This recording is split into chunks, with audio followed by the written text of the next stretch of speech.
Power bill through the roof? At 320 Solar, that power bill will be no more. In fact, about 90% of our customers report lower solar payments than with electricity. That's more power in your pocket. 320 Solar.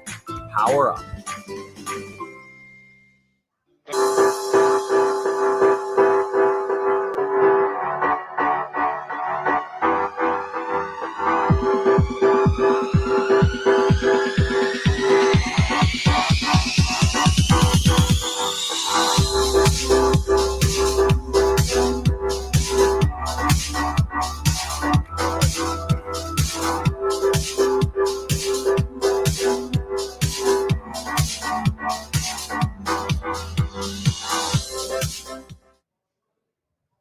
Feels great to be 3-1 in front of the home crowd today.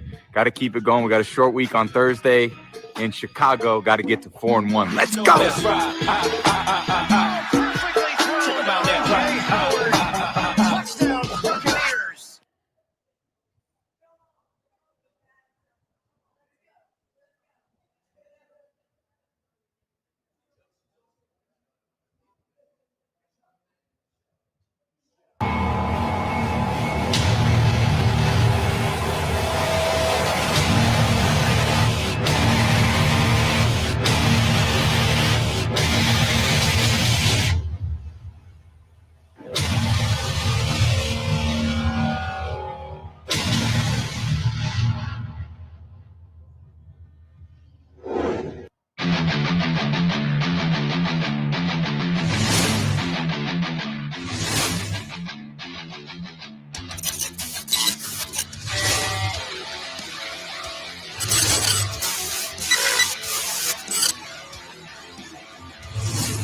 Evolution.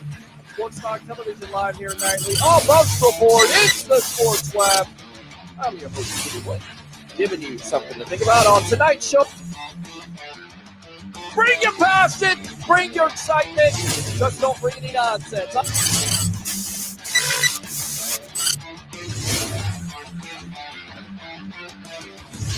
Will you shut up and be quiet?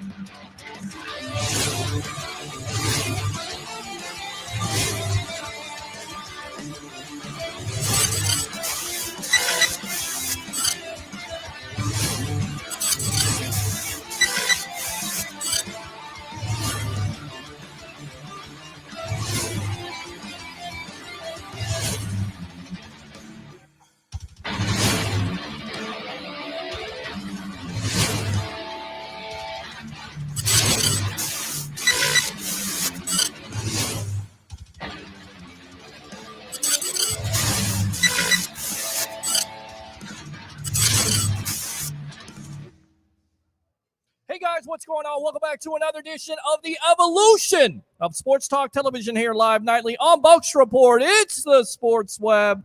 I'm your host, Peter Blake, giving you something to think about live from the Deck Bar and Grill in Isla del Sol. I got special co-host today, Mr. Frank Ammons of 320 Solar. How you doing tonight? You ready for Bucs versus Bears? Oh, man, excited about Thursday night football. Bucs get to play another week of greatness. Absolutely. We got some breaking news coming in here. According to Rick Stroud, Mike Evans has been cleared to play. Let's go 1-3. Let's get it going. I'm telling you, because look, he had the ankle injury last week, but he's so important to this offense. So good news right there.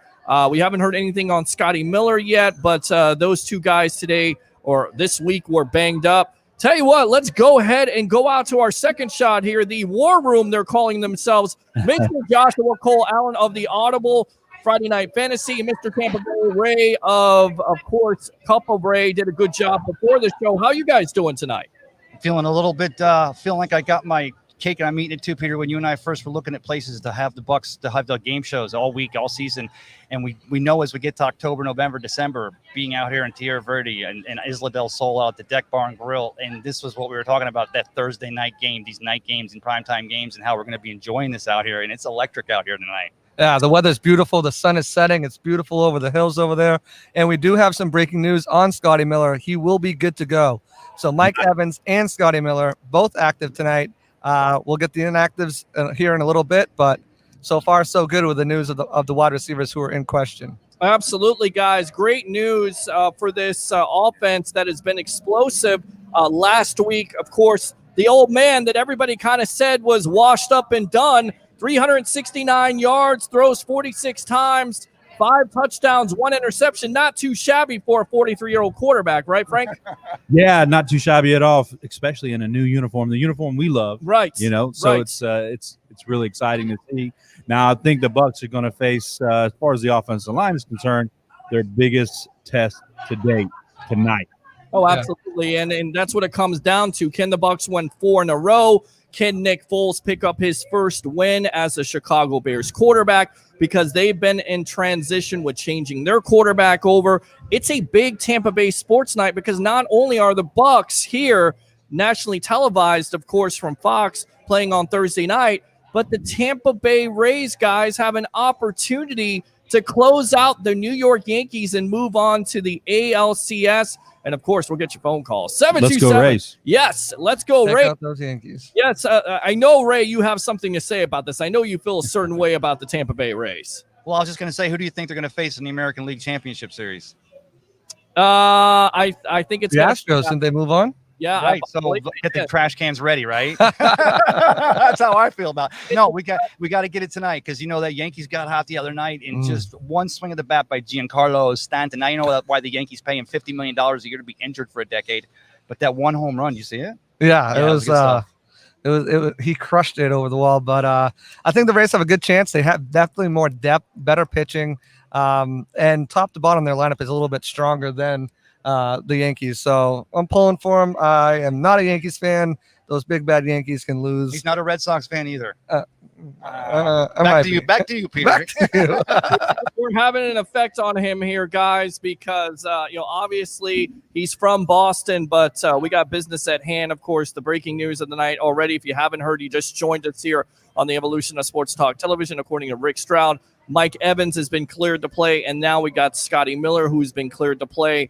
But once again, you talk about this defense, and the Bears are coming off a loss to the Colts here. Nick Foles didn't necessarily look that great. In fact, 90 yards of his passes were on the last drive. So theoretically, he only threw for 159 yards. This offense has kind of struggled. And tell you the truth, this is kind of an advantage for the Tampa Bay Buccaneers coming into this game. I don't think that defense that you saw last week in the first half, that's not the real Bucs defense. The real defense is the one we saw the last couple games before the Chargers game.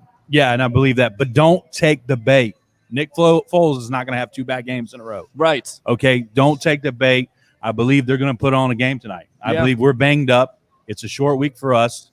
Don't take the bait. This is going to be a close game. Yeah, no, I believe it's going to be a close game. I think Nick Foles is going to have a better game than last week. You can almost bet for that. But I do expect Scotty Miller and Cameron Brate to have big games tonight. Here's why. They're from Chicago.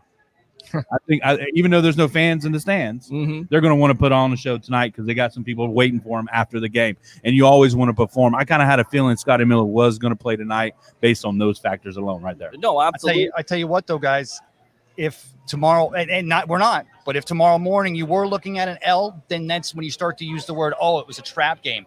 So I say that now, so let's just make sure we realize this could be that trap game. Don't make it that trap game. Let's continue to see that production and watch this team continue to develop, right? Yeah, absolutely. And I definitely agree with Frank. I think it's going to be a lower scoring game. Another one of those Thursday night snooze fests where the defense will be going after it, especially with all these injuries. Mike Evans has been one of the most consistent, best receivers in the league. He has the most touchdown receptions. He's also the best wide receiver in the red zone with 4 touchdown receptions there. And Peter, you spoke about Tom Brady and his, and his TNF record. Old man Tom Brady. Well, his Thursday night football record is 9-0 after a short rest. So I think he keeps that going this week. Make it 10. Yeah. Pretty good odds. I tell you what, let's go out to our 320 Solar Hotline. Let's go out to Matt Colson. Matt, welcome to the Evolution. You're on with yours truly, Frank Ammons of 320 Solar. We got Tampa Bay Ray Kennedy in the house and Joshua Cole Allen. What's on your mind? Man, Ray stole my thunder. Okay. Well, still back. I just typed in there that this is a pivotal game. It's a trap. Yeah. And I was looking for the gift from, Star Wars or whatever, but you can't post it. And he turns right around in the same breath and says, "It's a trap." I felt you, brother. I felt you, and that's what that was. I channeled that. Well, look, and You read the comments. No, I didn't. this game right here, guys, both teams are coming in 3-1. But if you really listen to some of the NFL pundits and you look at that offense last week, they're kind of going in opposite directions. The Bucs are feeling good about themselves. The Bears, not so much. They still don't know if Nick Foles is the answer, Frank. No, they don't. But I think they had an idea that they were going to give, Mitch the shot and see how he goes and kind of let him be his own, I guess, executioner because now he's going to be holding a clipboard. But I again, if you look at what Nick Foles has been able to do successfully, he knows how to play against the blitz, and we're probably going to blitz if you guys know our defense. And I think he's not going to have 2 bad games in a row. I think they're going to pick it up. Again, I agree with Josh Allen. It's probably going to be more of a ground and pound type game, and it probably is a smarter thing to do for us because we're talking about 2 great defensive ends. I do use the word great because I think both defensive ends are great, and then we got Akeem Nicks in the middle there. Did I say it right? No, Akeem Hicks. Akeem Hicks. Not Nicks. Not So- the wide receiver from the Giants. Exactly. That's what I was I knew that thinking, was a too. little off. It's okay. So we got our biggest test on the offensive line, and a lot of people that are just kind of like watching the Bucs from afar think the line has done really well, and they have, but they've also probably not noticed some of the holes, and we do. Right. We see the holes. Oh, yeah, we definitely see the holes. And look, this defense has an opportunity tonight, Matt. What matchup are you looking at, and what are a couple players that you think are going to shine in this game, and what's your prediction? I think Tristan Wirtz is going to show out again. Mm-hmm. And I think that Mike Evans is going to be on the field, but I don't think he's going to be the focus. I don't believe he's well enough to do the whole game. Well, I'll But tell you we're- right now, I'm if they not can, Matt, if they can get through this game, they've got 10 days off, and then that monumental matchup, and I think it's monumental against the Green Bay Packers. I agree with that. Right. Yeah, but I think we're better with him on the field, whether he catches one or Absolutely. none passes. Yeah, So- definitely. I agree with Frank too. I think it's gonna be more of a ground and pound. You're gonna try to get those running backs more involved, the tight ends more involved. You'll see Mike Evans probably be more of a decoy because, as you just said, Peter, there's 10 days off before Green Bay, and not to overlook the Chicago Bears because they bring their own problems, present their own difficulties to get past. But you want to make sure you're feeling good against that Green Bay Packers team who has been lights out with Aaron Rodgers and that offense. And you want to make sure you can keep up with them and score points. So you don't want to put unnecessary risks with your wide receivers, Evans and Miller. Look for more running back, tosses out of the backfield, and the tight ends. The tight ends are really going to be involved. Frank mentioned Cam Brate. Well, Rob Gronkowski has the 3rd best tight end matchup this week with against the Chicago Bears. So look for the tight ends to be more involved because they have a very good matchup against these linebackers. You know what? To back that up, though, also, like we were talking about that being like the classical NFC Central, these games used to be a lot 10-7, 13-10. I'd love to see. I would just take movement up and down between the 20s and 5 Ryan Suckup field goals for a 15 and we'll get our 3rd shutout all time against the Bears. That would be like my perfect game. I don't need the offense. I just like to see the team play. And you talk about Foles putting up those passes, Frank, like he beats the blitzes. He throws, if any of them get the air underneath them, which Foles passes tend to do, that's why maybe we see Winfield Jr. get his first interception tonight. First interception, right? I hope so, man. He's been all over the field. And I want to throw it back to Peter, but I have the inactive report for tonight. If you want to hold off on that, I could give it to you right now. What do you want to do? Let's hold off on that. Let's get back to I'll come back to me. We'll get back to Matt here. We'll get his 2 primetime players. Thanks a lot, guys. Appreciate it, all right? Stand by. All right, so Matt, go ahead. 2 primetime players you think are going to stick out tonight offensively and defensively, and your final prediction. Well, like I said, Tristan Wirtz is going to be the story on the offensive line. On the defense, I'd like to see a score off of a turnover. Mm-hmm. I think that if they can pull that off or get a fumble at a key moment, we'll be looking at about a 20, 24 points versus 10 to 13. Okay. Something like that. Okay. It's not going to be a high-scoring game, but I don't think we have the running back crew to do an old-school NFC Central, Right.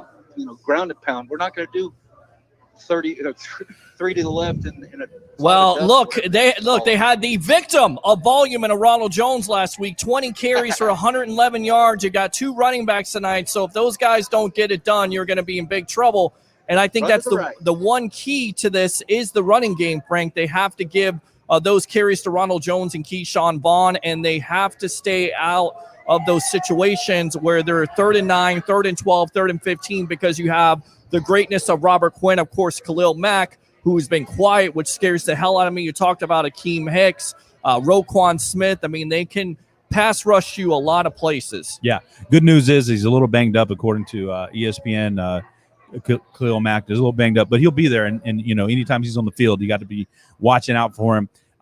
I think if you watched last week's game, you saw the running was helping us open up the offense with passing. But, of course, we had to get away from it because we were down so much. So if we can keep that pace up and the defense doesn't, let the big plays happen like they did last week, we should have a closer game. I do think we're going to score a little bit more points than I think it was Mike. Yeah, Matt saying, the NFC has really been lightening up on points. Defenses are kind of falling behind on that. So I think we're going to score a little bit more points at the end of the day. But I think the defense, if they can do what he said and turn it over and actually even score, if they can score, that'd be great. We'd probably be able to walk out of here with a win. And a lot of people say, Super Bowl matchup, Super Bowl 52 between Nick Foles and Tom Brady. But I go back to the defense's matchup versus Nick Foles. This was a defense that absolutely suffocated him, had made him commit turnovers, and basically got him benched in Jacksonville. So this defense, again, may have that same type of success because the Bears' offensive line isn't that great. All right, Matt, what else? I agree. Okay. No, that's it. I just want to have a good game. I hope we come out with a W. Okay. And I guess I'll talk to you on the post-game show. All right. Sounds good, my friend. Thanks a lot for calling the Evolution. All right. Have a good night. Powered by 320solar.com. That's right. All right. Let's go out to Greg. Greg, welcome to the Evolution of Sports Talk Television. You're on with yours truly, along with Frank Ammons of 320solar.com. We've got Tampa Bay Ray Kennedy and, of course, Joshua Cole Allen of the Audible. What's on your mind? There's a lot on my mind. First off, not to boast myself, it's my 30th birthday today. Happy birthday. Oh, happy birthday. Let's fire those cannons. There we go. There we go. All right. Well, happy birthday, Libra. My birthday was a couple days ago, so hopefully you're celebrating. You're taking that whole weekend. And after the Bucs win tonight, you're going to celebrate that weekend and enjoy it. Well, hey, happy birthday to you, too. Thank you, Libras sir. go all the way. Appreciate it. My big thing, first off, yes, I want the Bucs. I'm a diehard Bucs fan. We need the Rays to win tonight. Let's get our bullpen up, do good. Let's close it out tonight. That's going to be huge. Sure. Absolutely. Sure. Absolutely, my friend. What I'm calling about is, last weekend, our secondary did not show out. We had a rookie. We had Justin Herbert throwing. I guess our only argument is they went to overtime with Kansas City. My biggest thing is, how do you think our secondary is going to face up with what's going on, right now? Well, you got Allen Robinson, and he seems like he's their only threat. You also have Darnell Mooney, who's kind of an unknown at this juncture, who has some speed. They like him, but obviously Allen Robinson is going to be your point of contention. And guys like Carlton Davis and, of course, Sean Murphy-Bunting, who didn't necessarily have his best game, gets burnt for his first touchdown last week. I not only think it comes on to the back end, it also comes down to your front end. You have to get pressure. And if you're going to blitz like Todd Bowles did last week, Frank, you have to get to him, because if you don't, then you leave a man on the island, and that's when cornerbacks get into trouble. And I think that was more of a not necessarily a good call on Todd Bowles. The timing was wrong. We already had him down third and something.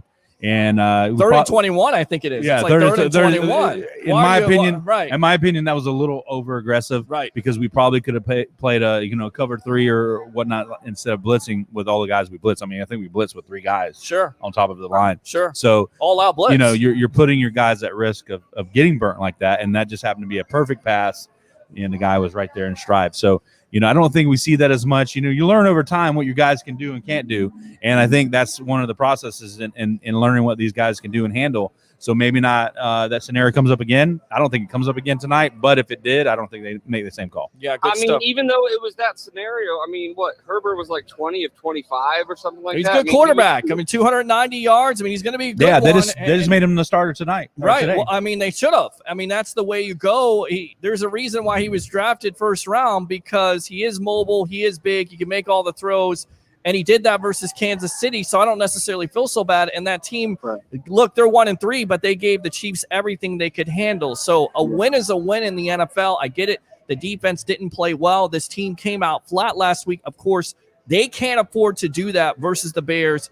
Even though there's really no home field advantage with no fans, you still can't afford to do that because you don't want to get down early. You get down early, you're digging out of a hole, and basically you're putting yourself in those situations where those pass rushers can get after a Tom Brady, and that's exactly what you don't want. Yeah, we're going to have to play more smart and sound tonight because we're a little banged up. We're probably a little winded. Yep. We're tired. Yep. It's a short week. Sure. So we got to play smarter tonight. Can't turn over the ball. I mean, right. It's a simple football 101, Frank. You know it all too well. You cannot turn over the ball. So hold on a sec here. Let me put you on hold really quick.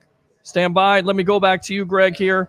All right, Greg, you there? Okay, so give me your premier players, your two premier players, one on offense, one on defense, and what's your prediction for the night, Bears versus Bucs? Oh, man, you put me on the spiggity spot. I always do that, man. You got to expect this is the evolution of sports talk television. I don't know if I told you this, but bring your passion, bring your excitement. Just don't bring any nonsense. I don't know what that was there. Guys, you can't get in here. Hold on a sec. Stand by. All right, go ahead, Greg.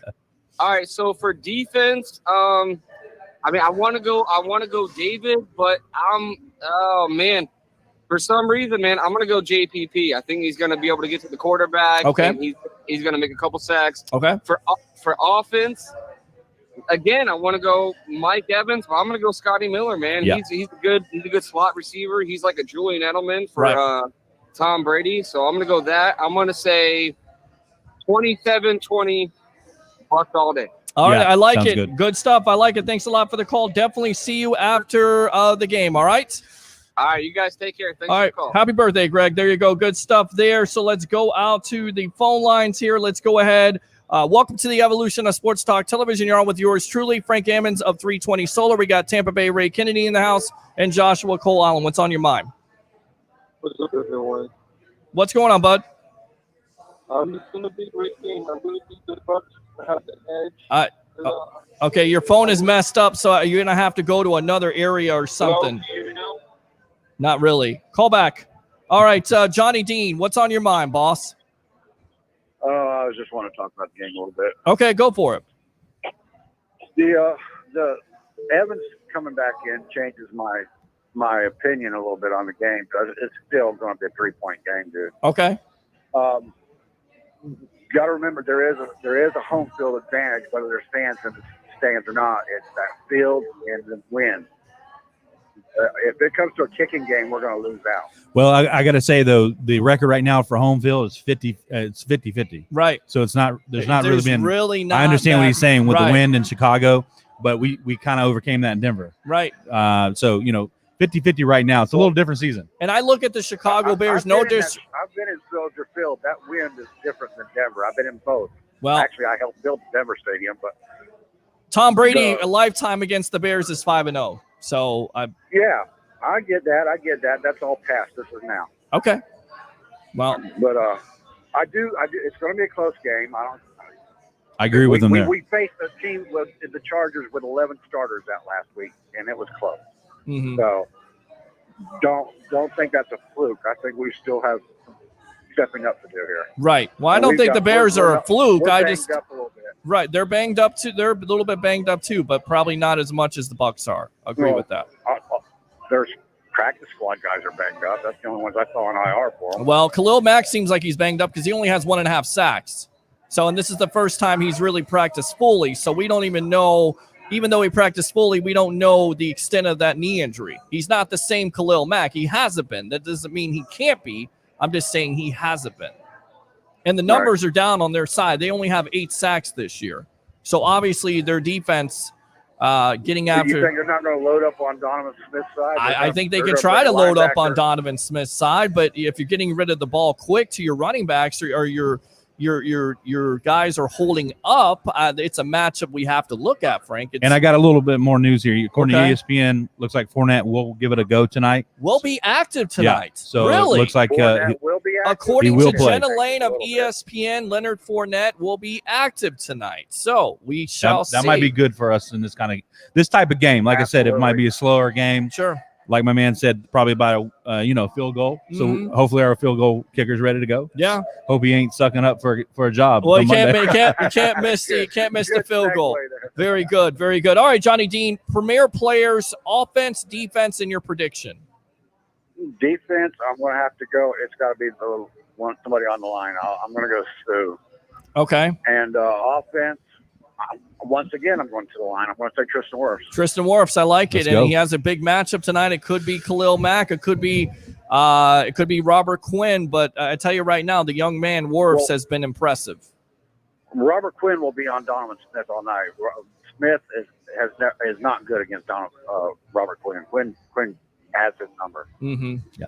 Well, that's where the matchup is, where the Bucs do. They shift a tight end over there. I get it. They're missing O.J. Howard, but you have Gronkowski. You have a break. More likely a Gronkowski can go in there and block and chip. Play him calling will right. come into play as well. Right. Correct. Yeah, personally, I would just, if I was the Bears, I would put Quinn on Smith and bring a linebacker every time.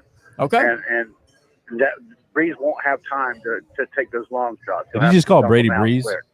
I think he did call. Yeah, he did I call did. Brady I think Breeze. that's Oh, that's definitely. yeah. Come on. Come on, man. We're not in preseason anymore, Come on. Johnny No Dean. Breeze. I mean, no Frank breeze in is calling you out at 320 Solar here. Look, I've had 20 years You don't call our quarterback Breeze. Good stuff, Johnny. All right, so prediction time. Who's going to win and why? I had Bears winning by 3, but I think now that Evans is on the field. Okay. I'm not as concerned about Fournette being there because I honestly believe that the other guy. Oh crap! Here we go to names again. Vaughn Jones. Vaughn, thank you. Keyshawn Vaughn. Okay. All right. Yeah, I think Vaughn could have stepped into that spot pretty well, but with Evans back on the field, even if he's no more than a decoy, if he's hobbled, and he didn't look hobbled. I was watching him practice; he looks pretty good. So Okay. I think with Evans back on the field, I'm going to give him a 6-point lead. So I'm going to take Bucs by 6.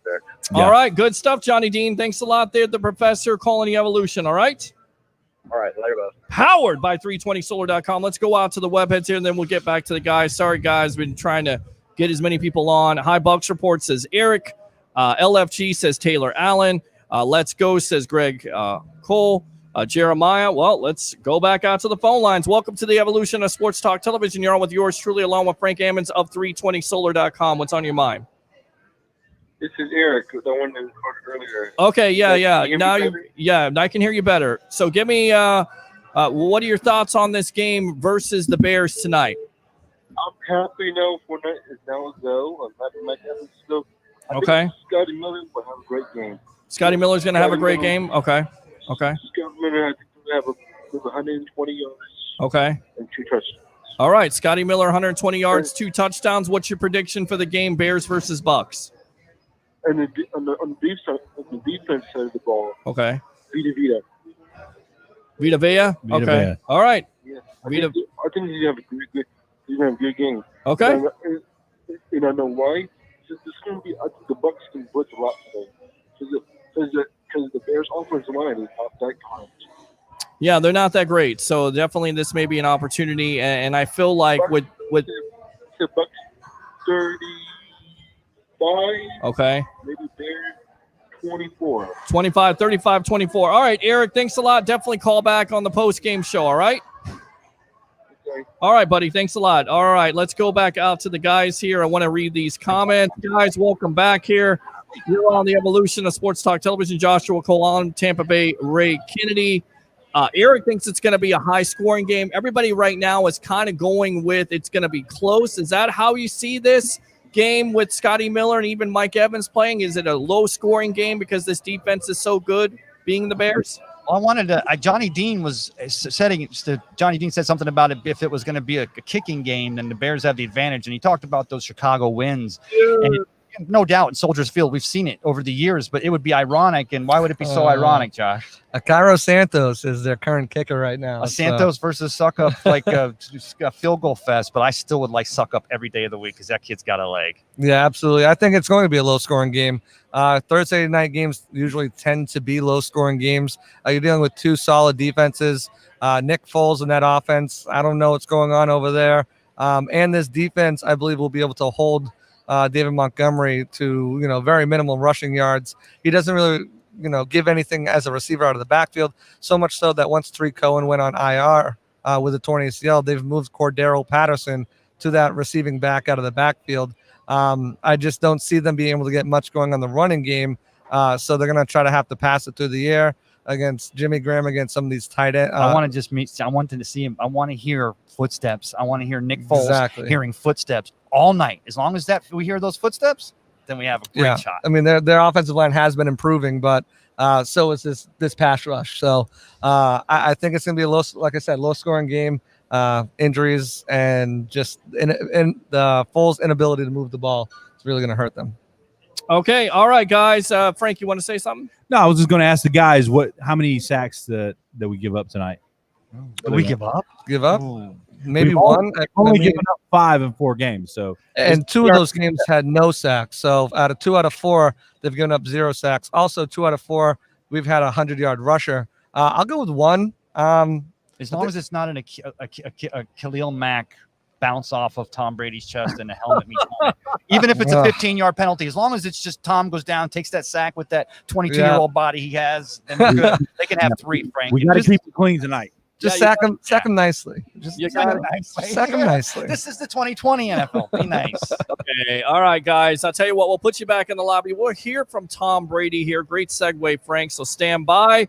There we go. And Tom Brady talked about this offensive line. Who would have thought, Frank? 46 times, no sacks. Brady was definitely appreciative of this offensive line's play, and this is what he had to say in his presser this week.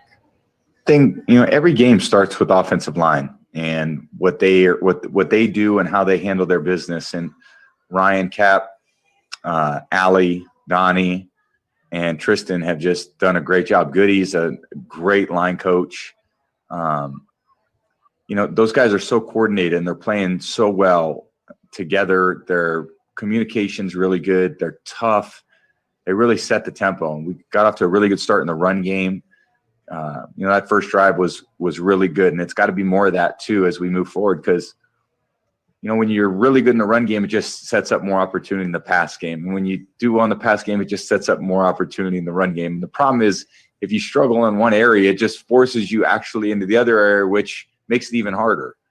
So, if you're struggling running the ball, then, they're going to try to make you one-dimensional and throw it, which makes it very hard to do that. So being able to play on our terms like we did for, whatever the first drive, and then even later in the game, we didn't experience much in the middle part of that game, but that's really where you want to be playing football, is you got to try to get a lead, play from ahead, play on your terms. You got everything at your disposal. And the guys up front really set the tone. So I love the way they're playing. There's a great group of guys, a hardworking group of guys, and we're just going to keep grinding together and see if we can continue to make improvements. There you go, and that's what it's all about. I mean, it all starts up front. Welcome back to the evolution of Sports Talk Television, the sports web powered by 320solar.com. I'm your host, Peter Blake, along with Frank Ammons of 320solar.com. Let's go back out to the guys here. Guys, you heard the comments from Brady. It starts up front. And look at all the criticism, Tampa Bay, Ray, and Joshua, that Donovan Smith received. He did a pretty good job against that defensive line. And Tristan Wirfs, there's not much you can say about a rookie who's not being talked about at all. You're not hearing him being beat. He's got great footwork. I'll tell you what, let's go out to the phone lines really quick. We'll get your thoughts on that. Welcome to the evolution of Sports Talk Television. You're on with yours truly, Frank Ammons at 320solar.com. Joshua Cole Allen of the Audible in Tampa Bay, Ray Kennedy. What's your name? Where are you calling from? Yeah, it's Alex. What's up, man? First of all, yes, happy late birthday, brother. Thank you, sir. Appreciate you. Yeah. Oh, yeah. And don't forget, I know we got a Bucs game going on, but go Rays. Go Rays. Game tonight. Go Rays, yeah, yes. We got the Diaz going on. Yes, absolutely. Anyway, I just wanted to throw out a prediction there tonight. I think Mike Evans has a good game. I think everything goes well. I don't know if we have Fournette back tonight, but we do. We do. That was the other breaking news. Not only Mike Evans has been cleared, Scotty Miller, but according to Jenna Lane of ESPN, Leonard Fournette will be active tonight. So there you go. That's another boost. Well, then expect some good as well. But I'll throw a prediction real quick. I would say 27-24 Bucs. Okay. I would say it'd be definitely a good defensive game. I say whoever has better defense is going to win this game. I think that's a really good prediction. I mean, close score, but also whoever has the better defense and who doesn't turn over the ball. Who's your offensive highlighted player that breaks out in this game, and who is your defensive player that breaks out? Okay, I think we're losing you there, so we'll have to get back to you, Alex. Call back during the post-game show. Let's go out to the guys here to finish that thought. Guys, that Brady talks about it, how important the offensive line is and how you can stay out of those situations. And I think that's the key tonight. You've got to protect Tom Brady versus this explosive defense with a Khalil Mack, a Roquan Smith, a Nakeem Hicks, and a Robert Quinn. Yeah, I absolutely agree with that. I mean, I gave the stat a segment or two ago, but 2 out of 4 games that have led up to 0 sacks. That's something to continue to do and continue to improve upon. And Tristan Wirfs has been phenomenal. You mentioned that we haven't been talking about him because how good he's been going against some of these premier pass rushers, Cam Jordan, Bradley Chubb, some of these guys that he's had to face, including Joey Bosa. Joey Bosa, the Chargers last week. Tristan Wirfs held him to a -10 win rate. So that means out of 100 snaps out of the game, he only got by Wirfs 10 times. And let's be honest. You think back to the games last year when we played against the Saints and then the Panthers in England, and they were blowing that off. Donovan Smith was on roller skates, or was it on the right side? But what I'm saying is that so far this year with the play calling, but with Tom Brady and his read and checkdowns, man, what a difference that those three, like you just said, against those premier rushers. Let me correct you guys now, Tampa Bay Ray Kennedy. It was the greatness of Josh Wells and Earl Watford at the time. Tampa was out with an injury, and DeMar Dotson, who, definitely been an upgrade with Wirfs on the right side. DeMar Dotson, I forget if DeMar Dotson was in that game, but I'll have to refer to Peter. But I mean, the offensive in that game. I know for a fact it was Josh Wells and Earl Watford. I remember they got blown up. Though. Yeah, okay, that's my point. They got blown up. Yeah, that's never going to be good. But yeah, as you said, the offensive, as you said, Ray, the offensive line with Tom Brady there, being able to get that ball out, being able to make the quick in the pocket moves to kind of give him more protection has helped make this offensive line look good, as well as themselves just playing at a higher level. Ali Marpet, he's going to be an all-pro, whether it's first or second team. Yeah. He is playing lights out, one of the highest-rated guards in the league at his position. He's just been amazing. And Jensen's been manning up. Yeah, Jensen's just solid, been consistent, solid. He's had some of those penalties that you're like, what are you doing? Well, with Tom Brady at quarterback, sometimes you take a penalty. You don't do it at stupid times, but sometimes it takes a penalty to make a point. But absolutely. And yeah, the good news too for this line is they've had two 100-yard games for their running back, and they only had 2 100-yard games twice since 2018. So that's huge. Leonard Fournette will play tonight. I wouldn't expect too much out of him. They were going into the game with only 2 running backs with Rojo and Keyshawn Vaughn. So I think he'll maybe be used in case of an emergency. He may be out there a couple times, but I don't think they're going to use him heavily at all in this game. All right, hold up on the phone lines. Let's go out to Frank here. What did you want to say there? Well, I mean, I hate to be devil's advocate, but it's only been 4 games. Sure. Okay, so our biggest test is tonight. Yeah. All right, and if you were playing against Brady, we all know how to play against Brady at least effectively. Sure. You got to come up the middle.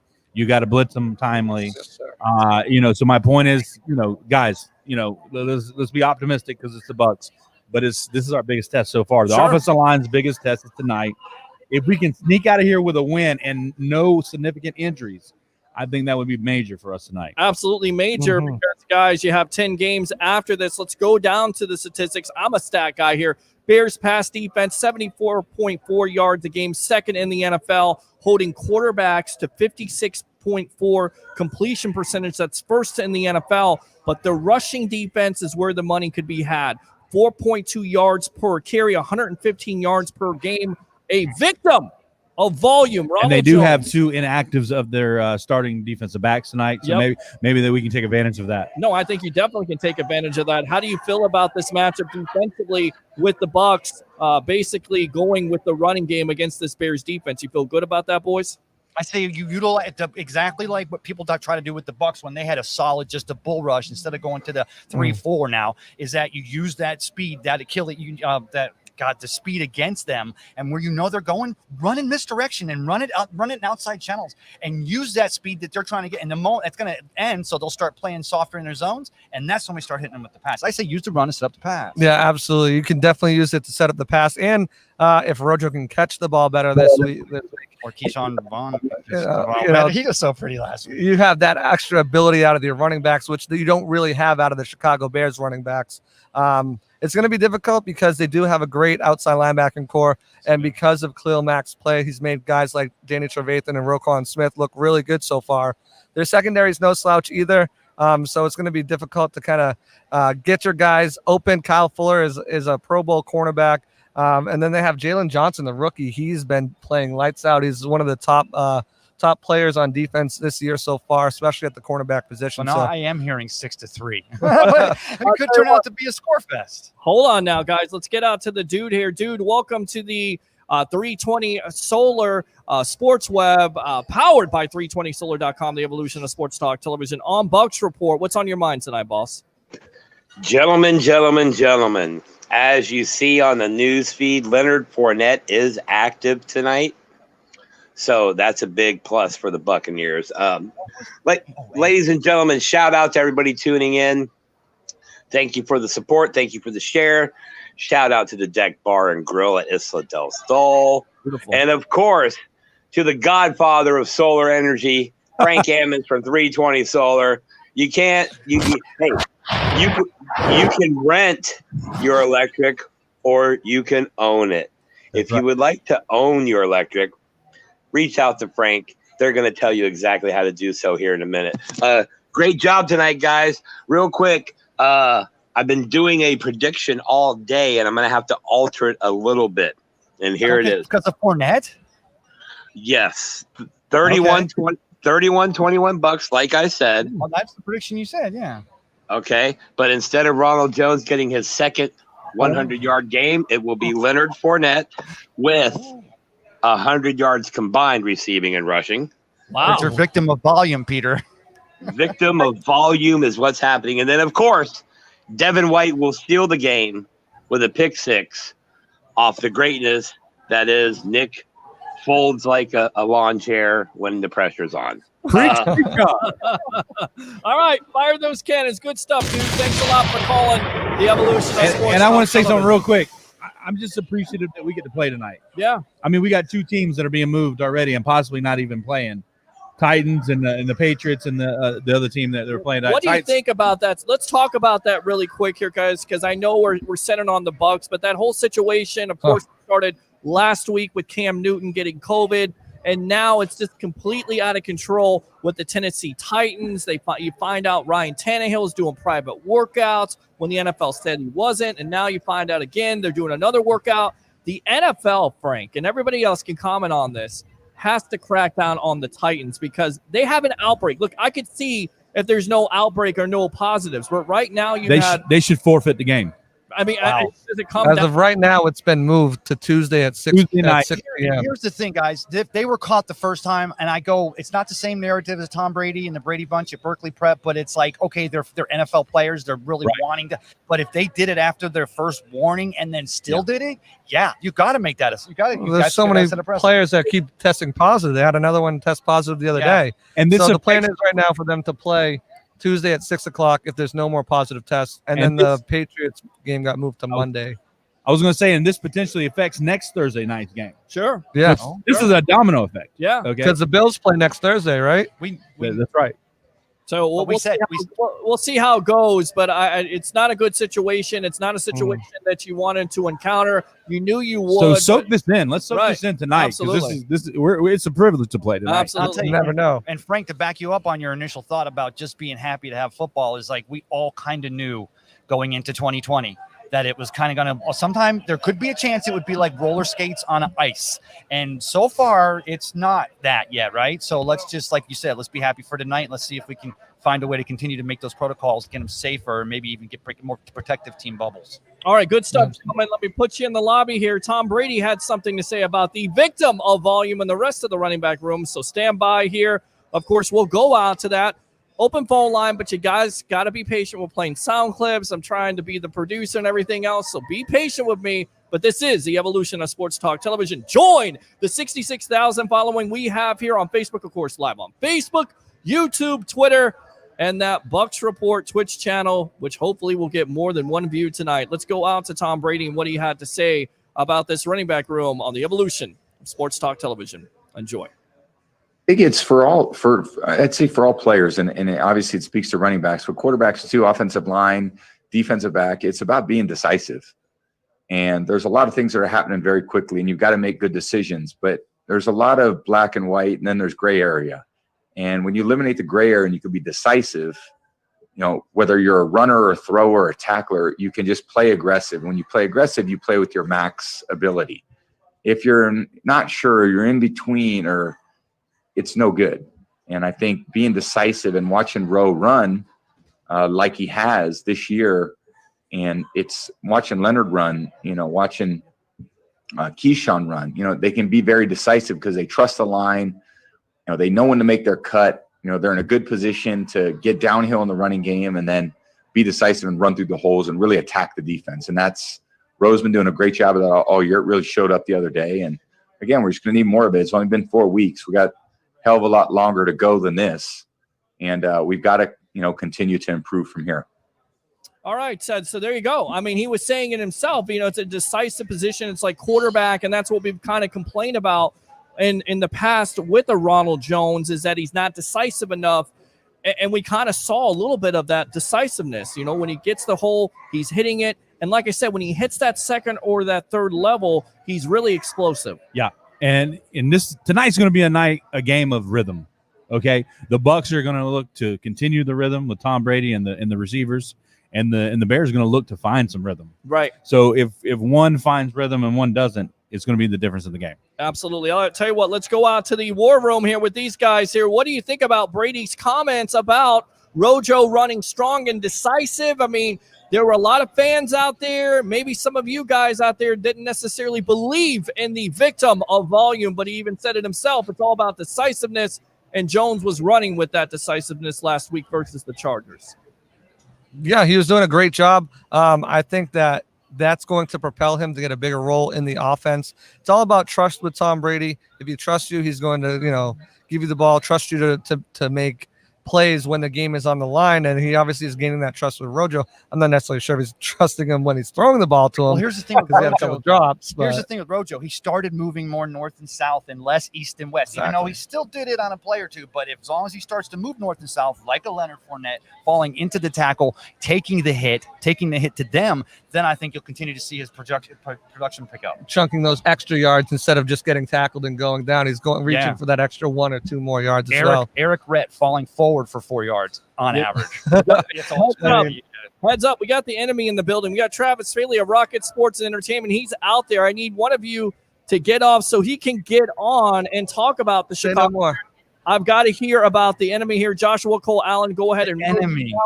That's what we're doing here on the evolution of Sports Talk Television, as Travis Faley of Rocket Sports and Entertainment knows just a little bit more about the Chicago Bears than everybody else.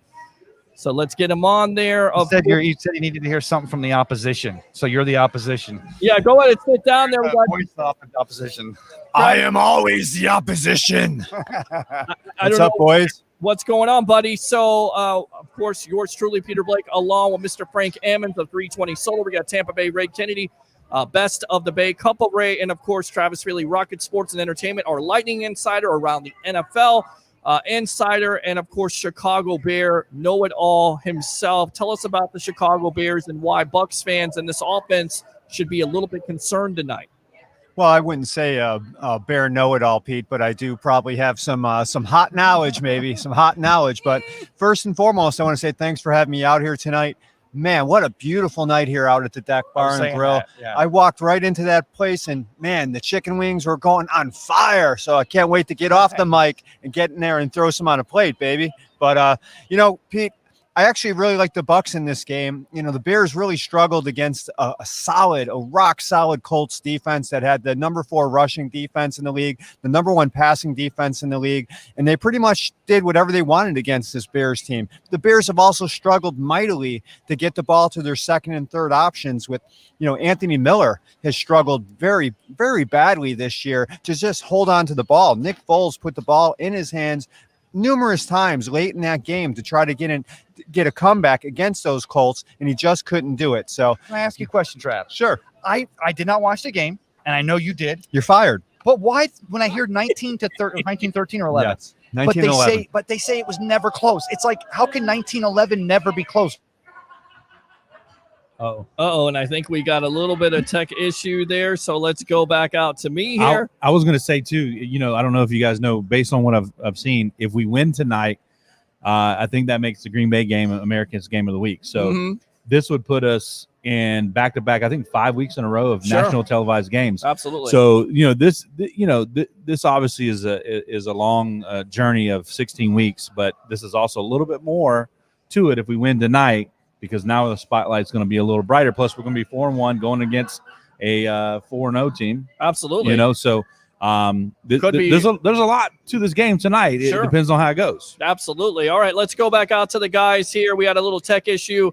Welcome back. Go ahead and finish your thoughts. Sorry about that. Are you hitting buttons when you shouldn't be hitting buttons over there, Mr. Blake? He's always pressing buttons. Not hitting buttons. You guys froze there. We had to get you off air. You're back on there, jerk off. Let me go ahead and hit you with that. Wait, is that Travis? That was from Bucs. Use that? Oh wow! I got to go. I'm very upset now with that kind of language. You're hurting my 50-year-old feelings right now with my poofy hairdo. All right. No, Pete, the Bears really struggled against the rush defense of the Colts. And, that's one of the things that the Bucs do very well is stop the run. For total yards against for the Buccaneers, I think they're 4th in the league with 312 yards. And the Bears aren't too shabby themselves with, 345 for ranking 8th in the league right now. So it could be a tough battle up on the lines. But I love the Bucs defensive line going up against a porous Chicago Bears offensive line. Charles Leno last week was a turnstile against the Colts. Bobby Massey's not very good either at the guard position. So if the Bucs get pressure on Nick Foles, it's going to take a lot for this Bears team to win. So if the Bears offensive line, though, is having that many issues, and I agree, I mean, I know they are, but why do you take a mobile Mitch Trubisky out and put well, I'm not saying Nick Foles. No, it's a great question, and I'll tell you why it's a great question, boys, because well, I got a great answer for you. Well, Nick Foles struggled last year with Jacksonville. They put in Gardner Minshew, but you remember the matchup with the Bucs. He was a Statue of Liberty in that pocket. So why would they go with a Nick Foles over a Mitchell Trubisky when that line is so bad? It's a no-brainer, Pete, because Mitch Trubisky is the worst deep ball thrower in professional football. Wow. Hands down. If you've watched this team, which I know you have sort of on the sideline, and you and I talk on a regular basis, Mitch is good at some things, but he's awful at things that it takes he did have a for NFL football quarterback to do, which is one, read a defense and throw a deep ball and hit guys on the move, and he just can't do it. Wow. Where Nick Foles, he's got an arm. Nick can hit the deep ball. If you saw the game last year, first game of the season, Nick Foles drops back. He's got a heavy rush. He drops the ball in a bucket and gets crushed and breaks his collarbone. Yeah. That was a huge thing for that Jacksonville team to lose Nick Foles, who they signed to a monster deal. So the Bears bring him in the offseason because he's familiar with Matt Nagy, which, that's Matt Nagy I have problems with. He drives me absolutely bananas. Ryan Pace, the general manager, bananas. And it goes all the way up to the general manager. But let's talk a little bit more about I was going to say, Travis, what do you know the difference, though, between when Foles was last year in Jacksonville and Foles this year in Chicago? Who did he have in the backfield at running back at Jacksonville last year? Leonard Fournette. And you have a running game, and you can have a quarterback that can stay stationary. But how's the Chicago running game? I honestly, they were awesome in the first 3 games. They averaged 138 yards a game for the first 3 games of the season against porous defenses. And then when they came up against the monster, they couldn't move the ball. 28 yards rushing last week. What does that do? Indianapolis was able to pin their ears back and go after Foles. And once I was were mentioning before. The Bears had problems holding on to the ball. Jimmy Graham was invisible last week. Was that on Jimmy Graham? No, that was on a solid linebacking core for the Colts. So it's going to be interesting today to see if Foles, one, gets any time, two, Anthony Miller comes and competes and holds on to the ball, because the Bucs are going to double team on Allen Robinson because he's the only legitimate weapon offensively for this Bears team. You guys were talking about Darnell Mooney earlier. He's banged up. He might not even play tonight. Very questionable. Will we see offense from Ted Ginn tonight? I believe he's had one catch all season. You brought him in for his speed and to be able to hold on to the ball and get open. Well, if you're not on the field, how are you going to do those things? Yeah. No, you're exactly right. I'll tell you what, let's come back here to us. So welcome back to the Evolution of Sports Talk Television, powered by 320solar.com, live from the Deck Bar and Grill in Isla de Sol. I'm your host, Peter Blick, along with Frank Ammons of 320solar.com. We got Travis Freely of Rocket Sports and Entertainment, our Lightning Insider around the NFL Insider, giving us the lowdown on the Chicago Bears. And, of course, Tampa Bay, Ray Kennedy, best of the Bay. You said it yourself, Mitchell Trubisky, the last time he played the Bucs, a lot of Bucs fans remember that 48-10 shellacking a much different team. 6 touchdown passes. 6 touchdown passes. Let's bring you in here, Travis. 6 touchdowns by Mitchell Trubisky, but a totally different defense, a Mike Smith defense that was completely awful. Shot is money. Well, what's interesting about that, Pete, is that, Mitch had 18-6 that year, and he actually, or 24-6, and he went to the Pro Bowl that year as a third alternate or something like that. But like you said, 6 of those touchdowns were against the Buccaneers, and Mitch had a pretty decent team. But, if I look at this Buccaneer Bears matchup today, it's very interesting because Tom Brady, is 5-0 against the Bears all time. And what does Tom Brady do well? He gets rid of the ball quickly. And that's exactly what Phillip Rivers did last week. Phillip Rivers throws the ball within 2.5 seconds. He's got one of the quickest releases in the game. And what happens then? Your linebackers have to pull back. You don't get enough pressure on the quarterback, and it's easy pickings. But let's just see tonight. Is Mike Evans going to be the weapon that the Buccaneers need them to be, even though he's dinged up? And that matchup, ladies and gentlemen, the matchup of Kyle Fuller against Mike Evans, if they go up against each other, is Pro Bowler versus Pro Bowler, and that's one to watch. Wow, I'm going to tell you, though, Mitch Trubisky in those 6 touchdowns 2 years ago was against a dumpster fire of a defense. 100%. It was one of the worst, right? one of the worst defenses that we've seen Mike for Smith decades. For decades. You guys know it. Guys, here's what you failed to mention. In that game, Tyreek Cohen was a big-time factor. He's hurt for the year. So now the Bears here are looking for that running game, Frank, and they're not necessarily getting it from a Montgomery. And we got the GOAT, baby. We got the GOAT. Come on.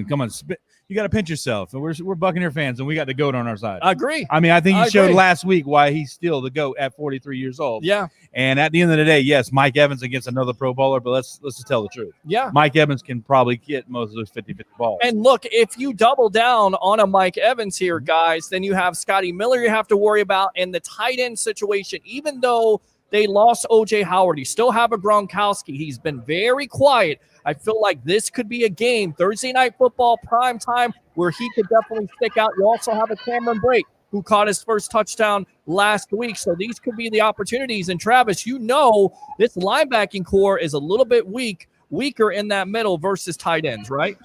Well, I agree with that a little bit, Pete. Roquan Smith is really starting to develop as I believe he was the 7th or 8th pick in the draft. He's really great sideline to sideline, not as great in coverage. You might see Danny Trevathan, the aging veteran out there also trying to D up on Gronk, and that's a mismatch all day. What another interesting point is, the Bucs opened up as 5.5-point favorites in this game, and that line's been moved down to 3.5 and 3. So the sharps and the big money, for some reason, are coming in thinking that the Bears are going to keep this game close. And you guys had talked about early in the pregame about special teams. I sort of like suck up over. I like suck up over Santos a little bit too.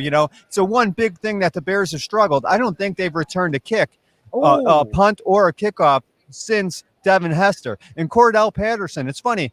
How do these guys change their names all of a sudden? Wait. The guy's name was Cordell. Now it's right. Cordero? When did that happen? And let's make no mistake. Gronkowski is on duty tonight. He's blocking. His first job is to block and to slow down that Bears rush. But then that's exactly the kind of game where after a struggle through the first and second quarter, classic Brady-Gronkowski matchup, then Gronk finds one open down across the middle for a 25-yard touchdown. 100%. I agree with that 100%. All right, You do it for a living or something? No. That's pretty good.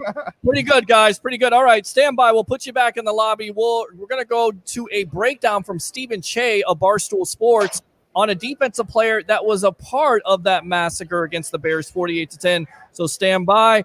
So we'll go out to Stephen Che, a breakdown on Lavonte David and his impact. A very underrated player. You have to look at this footage here on the Evolution from Sports Talk Television. Here we go. Lavonte David has been one of the best linebackers in football for some time now. He does it all on the football field. He can blitz. Here he gets right up in Justin Herbert's face and gets a pass breakup. And this is his 9th year, and he's as instinctive as they come. Check out this run here. David stays patient, waits for the running back to cut back, then shoots his gap and makes the TFL. Rewinding it back, you can see David stays patient, and when Vita Vea flashes his helmet in the gap, the back cuts back, and David is there to make the play.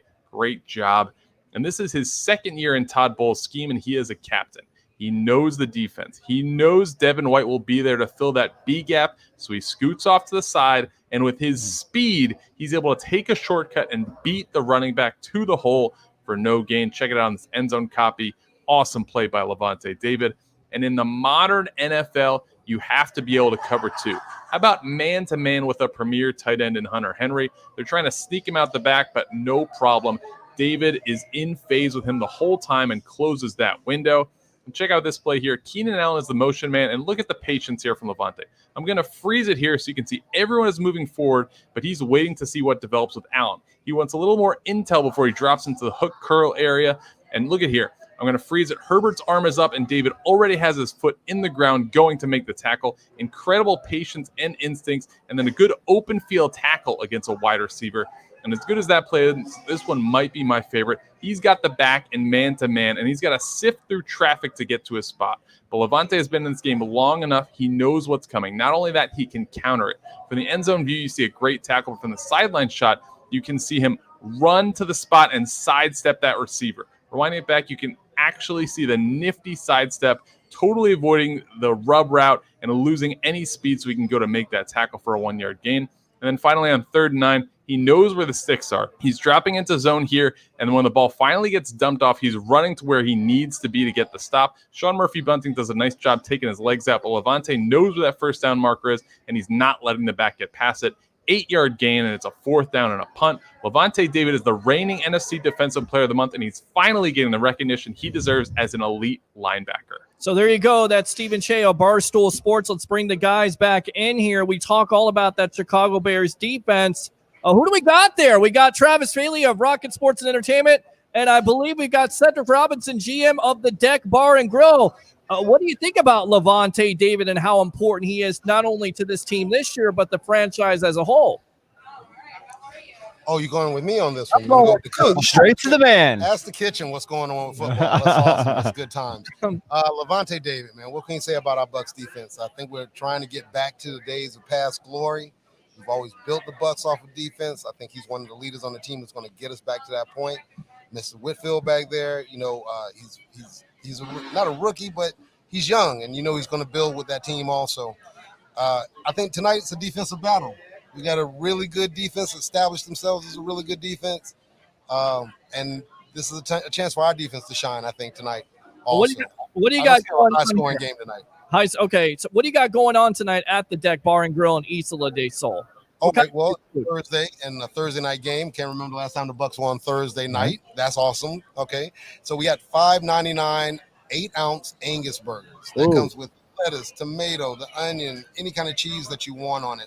So we run that special all day long on Thursday.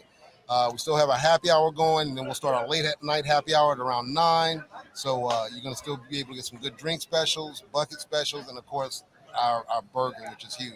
I'm absolutely distracted right now. I got good-looking women walking past me. I got monster food over here. I'm just fired up to be out here at the Deck Bar and Grill. Get your bodies out here. This place is fantastic. TVs everywhere. Great hospitality with Cedric and Bucs Report. Hands down, baby. Bucs Report. And just to let you know, Peter, I got you guys streaming outside on my 55-inch TVs right behind us. Nice. I never looked so If good. you look that direction right there, that's you guys being streamed live at the restaurant to show that we're doing a live broadcast. You can still watch it here with all the great information you guys give out about the Bucs, man.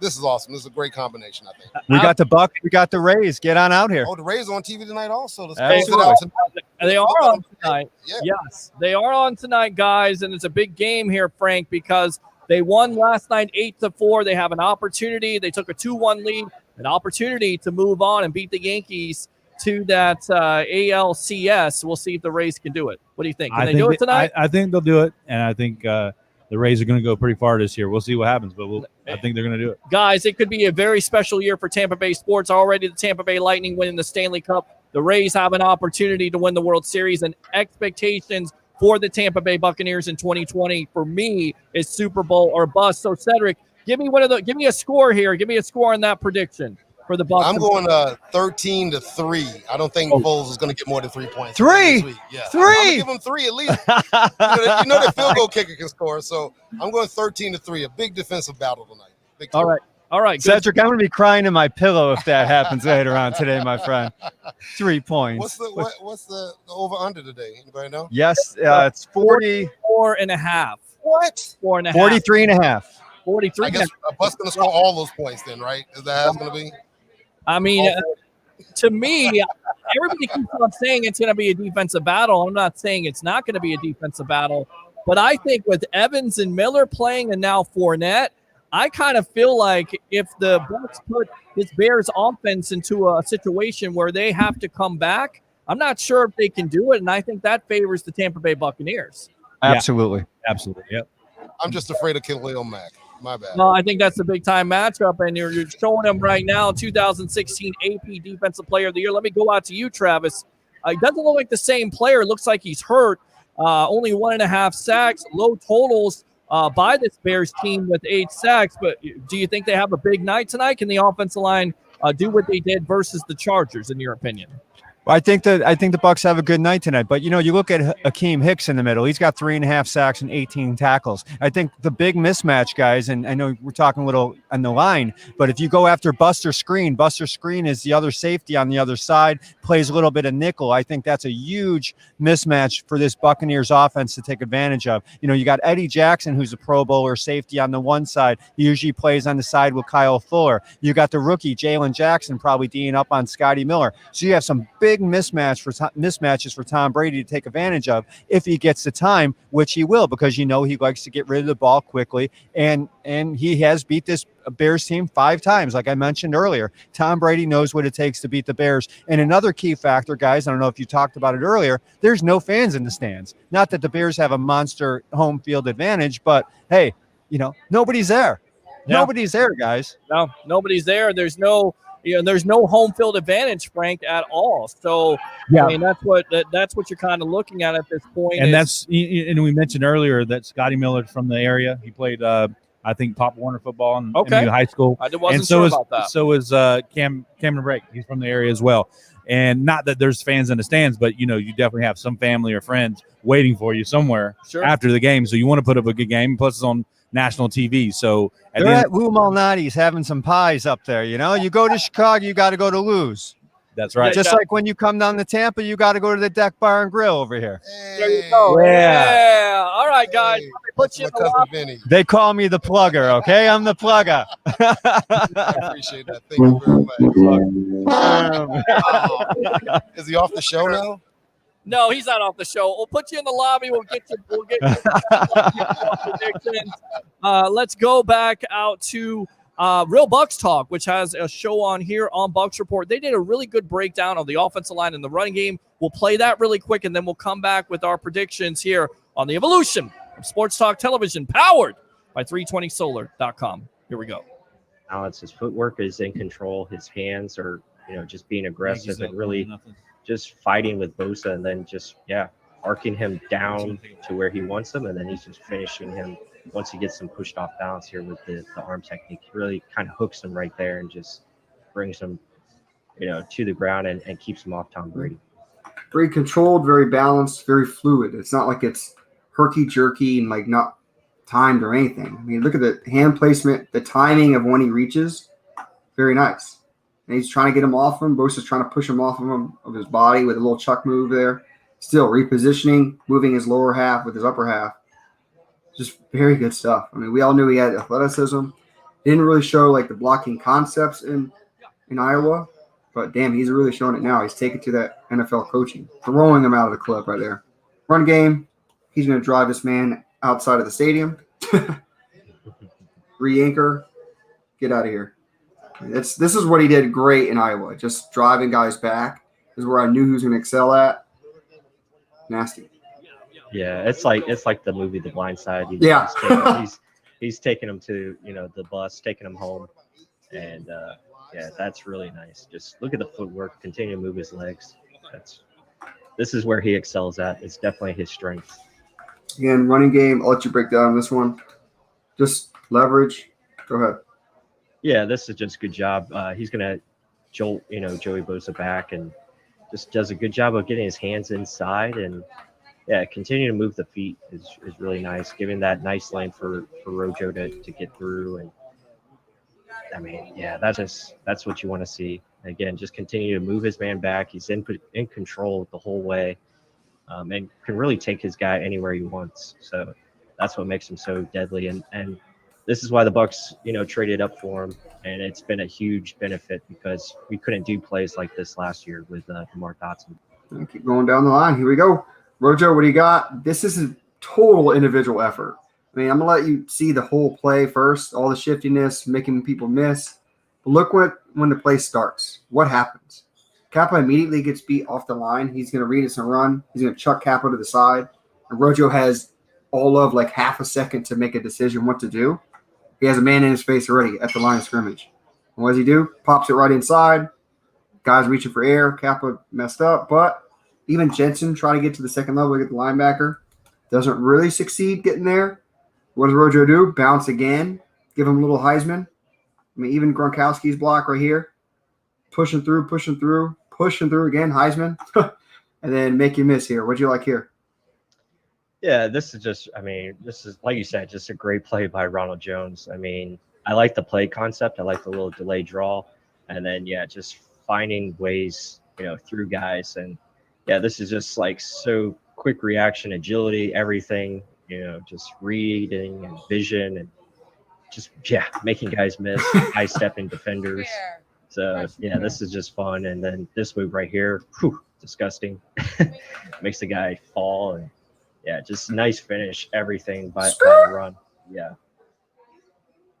All right, welcome back to the evolution of Sports Talk Television. It's the Sports Web live from the Deck Bar and Grill. Yours truly, along with Mr. Frank Emmons of 320solar.com. Let's go out to these guys here. That breakdown from Real Bucs Talk. Those guys. Yep, your guys are live here. The offensive line did a good job. Travis, do you think the Bucs can establish that running game with a Ronald Jones and Leonard Fournette and the Keyshawn Vaughn versus that Bucs defense? Well, it's interesting that Fournette's playing in this game where he was pretty much supposed to be out all week, right, Pete? I mean, when did this happen? 10 minutes ago? Did he pass a COVID test or something and now he's playing? What's going on here? I don't think the gamblers took that into account. I think they're going to be able to run on this Bear defense, and if it does get slowed down, they go to play action, and this could be, like you guys were talking about previously, that Gronk has a little bit of a breakout game, and you can never bypass Cameron Brate also. That guy's got great hands. I think he's a little bit underutilized, obviously, with when Howard was in and now with Gronk. But what does Gronk do great? Gronk blocks great, and that's what he did with the Patriots. He was a key part of that last Super Bowl win for the Patriots, and it's a great reason why to bring him in to help establish the ground game, set up the play action, and Brady's thrown the deep ball just as good as anybody has in years. Has he lost touch? I don't think so. Has Breeze lost some touch, some deep ball action? Yes. Let me Brady, ask you, not so much. Travis, how percentage of the game, how many times the Buccaneers are in 12 formation? They're in 12 personnel on offense against this Chicago Bears defensive line and 75% You think? at least. Yeah. At least. And if the Bears struggle to move the ball like they did against the Colts, what do we say, Ray? They had 1 field goal on 10 possessions before the fourth quarter when Robinson caught that touchdown. Come on. Hey, we have a captain in Pinion as a punter. If it ends up being a punter's game and a field possession game, I like Pinion and I like Suck Up over Cairo Santos and whoever Chicago has at punter. So The guy that got off the street last week. Stand by, guys. You guys are frozen. I don't know what's going on, so let me put you back in the lobby here. And you mentioned the running game, and that's going to be a big-time facet tonight of this team because you take the pressure off of Tom Brady. You don't certainly want him to throw 46 times, especially with a defense that's second in the NFL that does a good job of shutting down teams in the passing game.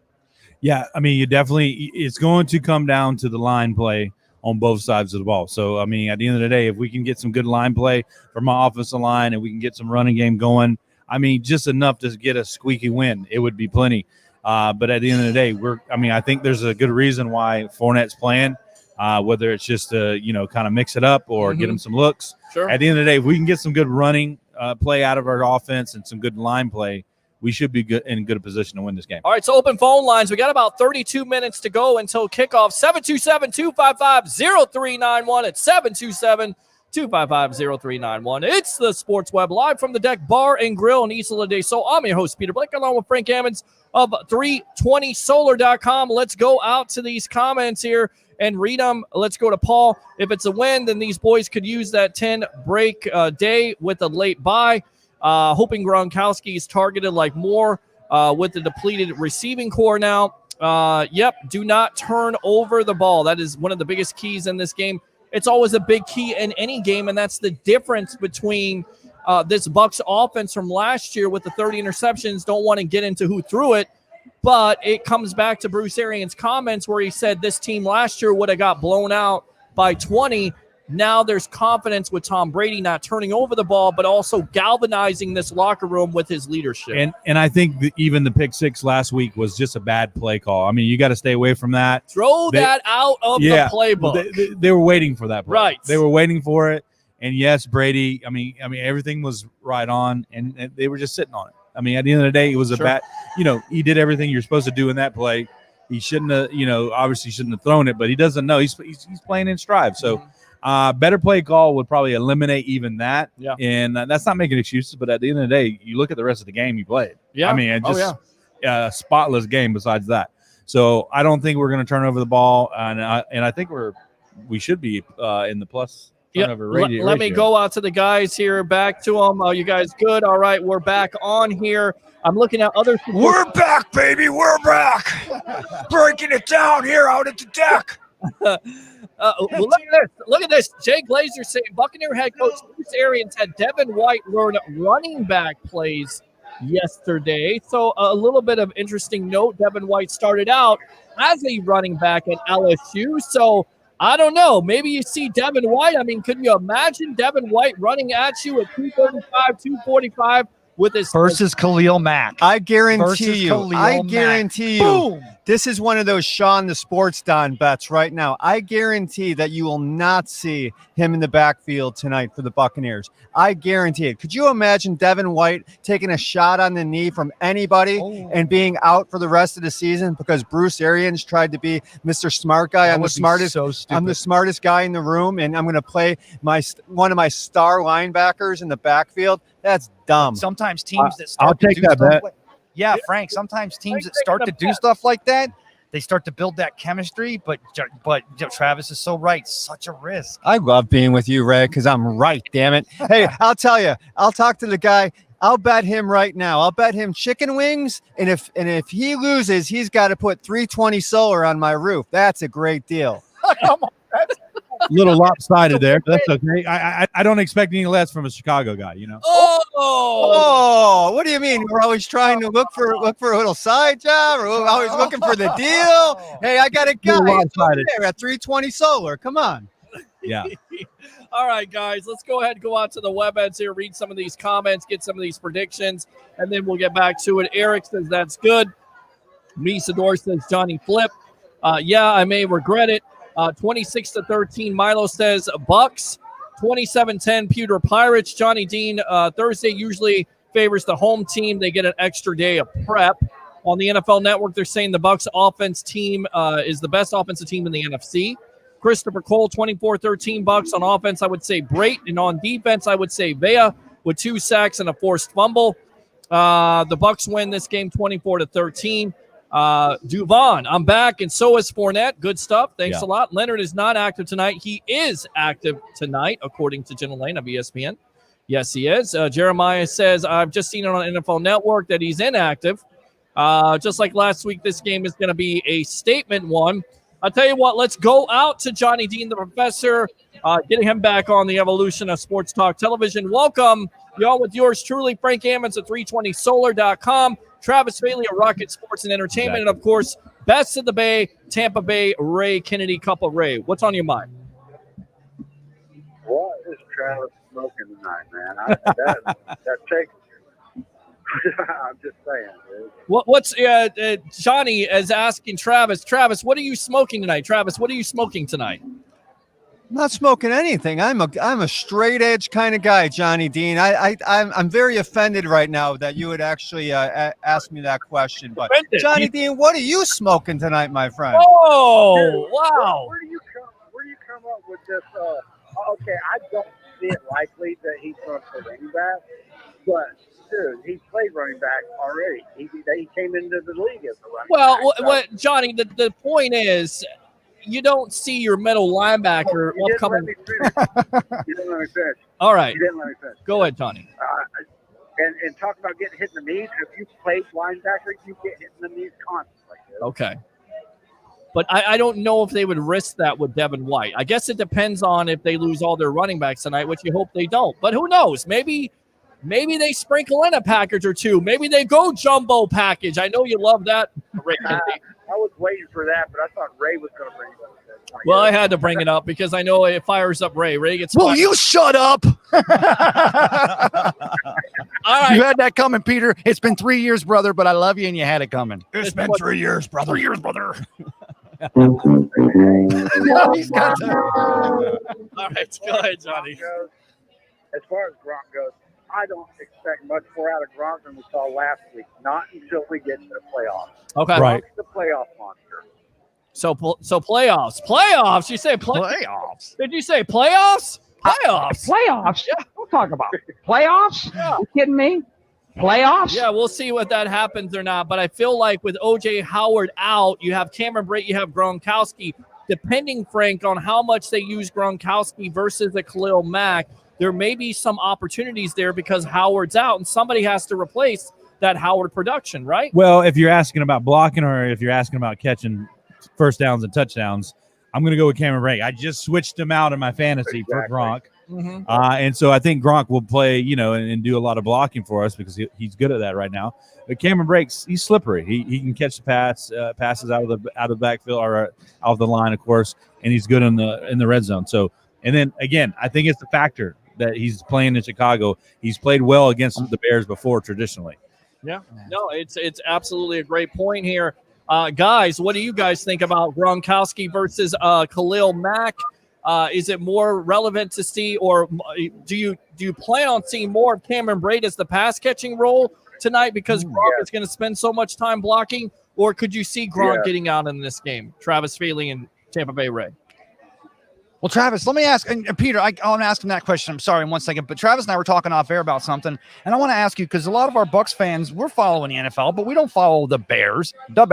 Who'd you guys play the first 4 weeks? Obviously, in the Colts last week. We played Detroit, and you got lucky against Detroit. We got lucky against the Giants. The Giants got called. The Giants suck. The Giants. Okay, and and then, Detroit, of course, you won against Atlanta, which they should have lost against Atlanta. But for some reason or another, Matt Ryan cannot hit a big pass in the fourth quarter. And Dan Quinn is, excuse the term, a bad coach. He's a bad coach. So they got lucky in that game too. And then when they came up against a good quarterback in Phillip Rivers, potential Hall of Famer, I guess at this point he's a Hall of Famer. He's got, I think he's 7th ever in touchdowns. Yeah. He's 6th. He'll never get a championship. Yards. But let me ask you He's this. got a good team this Let year. me ask so you, Travis, we'll see. at the beginning of the season, and I'll say this because going on Thursday night football tonight, would you been happy with the Bears at 3-1 at the turn right here, going up against the Bucs on Thursday Night Football? Both teams at 3-1? Absolutely. Yeah. 3-1, why not? But looking at the schedule, they should be 3-1, right? They Yeah. really should. The And Giants, they had you a can't good make any excuse. and they really didn't show up to play last week. Eight penalties for 103 yards. Lack of discipline. Where does that go? Right on Matt Nagy. This whole club dub thing. You sometimes need to turn the screws and really tighten up your football team, and he really hasn't done it over the past few seasons, and it showed. He's on thin ice. He is on thin ice, and I think they Ryan should have Pace. 1-3. Yeah, I mean, you could say that. You could make the point that the Bears could be 1-3, and They could be 0-4 in the grand. But a coach is 3-1 and on thin ice. But he was on thin ice coming into the season. And was Mitch Trubisky his mistake? No, he inherited Ryan Mitch Pace Trubisky. was his mistake. Yeah, Ryan- see, that's Mitch is Ryan's mistake. That's like giving up 2 1s for John Gruden. Here's How it screws the team up. and we could talk about this a little bit more. You know, whatever Mitch does, if he's ever good enough, he's never going to be as good enough as Deshaun Watson or Patrick Mahomes. That's the biggest indictment on Trubisky. Furthermore, you don't go after Nick Foles unless you plan to start him. And any other given year, I feel like Foles would have been the starter over Trubisky. But because they missed so much time and Trubisky the offense, that's the reason why he got the nod. Right. Hey, Peter, Travis is going to have to get out of here. But so let's hear Travis's prediction for tonight. For what do you Kicking me expect? out? Why do I got to get out of here? Well, we got a What do you pregame. mean? We're working the show, and Josh thoughts coming I to close know, it up. I'm I'm just messing. kidding, Yeah, I'm just kidding. But what's your prediction for tonight? Obviously, I know you're leaning toward Bucks, but you said the money moved from 5 down to 3.5, expecting a tight game. No, I like 27-17 Buccaneers. You know, the one big matchup, which another big matchup I like, is that Bears secondary going up against Tom Brady and the Buccaneers. Kyle Fuller and the Bucs defense or the Bears defense is only 52% completion rating. You know, that's one of their big things this year. They're doing much better, much better from a secondary standpoint. In the first 3 games, they really didn't go up against a good running back or a good offensive line. So we'll see when push comes to shove tonight. If they can stay disciplined and stay close in this game, Nicky Foles has that fourth quarter magic. And something big can happen. And if you go by the gamblers are saying that the Bears are going to keep this game close. I don't think so. How injured is Khalil Mack? Be honest. I know he hasn't made a practice this season. People talk about the fact that he's fighting injury. What is the injury and how injured is he? They said that he would have practiced all week if he had to. So what is the injury? Is it leg? Is it? It's his leg. He's a little bit dinged up out there. We'll see though tonight. We'll see tonight if the Bears front 7 can get after Brady, and Brady's not releasing the ball in 2.5 seconds, a la Phillip Rivers. It could be a little bit of trouble, a little bit of action on Tom Brady. You never want to see somebody get hurt, but this could be the week. Well, I tell you right now, that's some hot knowledge right there, ladies and gentlemen. You dropped some hot knowledge on us there, Travis. Hey, I want to give my condolences to the music world out there. Losing Eddie Van Halen, that was, out of all the people that we've lost from a musical standpoint, that one hit me the most. Being a 50-year-old guy, that band's been in my life, a big part of my life for a long time. And, it's unfortunate to see a guy go out at 65 years old. Take care of yourself. To hear the whole family, though, Valerie Bertinelli and the whole family was all around him at the moment. It doesn't make it any easier, but at least it was a little bit comforting to realize because he was such a soulful individual. Well, definitely rest in peace. But let me just say this, the statistic here with the Bears, they're scoring 0 points in the third quarter, but in the fourth quarter this year, they're scoring 49 points. So it's not how you start, it's how you finish. They've had rough third quarters. I'm not sure if they can go through a third quarter and expect to win this game, Frank. I also don't think they're going to be able to come back on this Buccaneers defense, especially if the Bucs are able to pull their ears back and get after it. And Ndamukong Suh, say what you want. Is he a little bit on the older side? Yes, but he can still get after it. JPP, he's still getting after it. Vita Veda.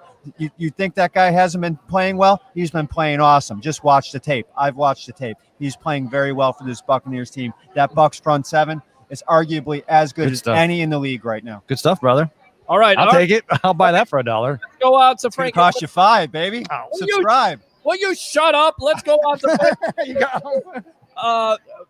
Like you said, no Hey, point Josh. in the third. Let me go ahead and get those guys out of it. All right. There we go. Now we can go ahead. We had to take them out of the lobby there. Blew off the question, didn't he? Travis did blow off the question, Johnny. I know you're still on with us. Let me go out to Frank here really quick. Frank, if they score 0 points in the third quarter, they can't afford to do that tonight. If they come out flat in that second half, the Bucs will make them pay, right? Yeah, and you got to look at who they played. They really haven't played anybody other than the Atlanta Falcons who could score late in the game. So, at the end of the day, I think we have a different outcome. So, one thing that I'm excited about is seeing how this line is going to play against a real defensive line. This is a real defensive line they're playing tonight. Yeah, no, absolutely. Johnny, what else? I wanted to go back to the question. I agree 100% with Frank about the tight end and stuff. I believe Brate's going to have a good game.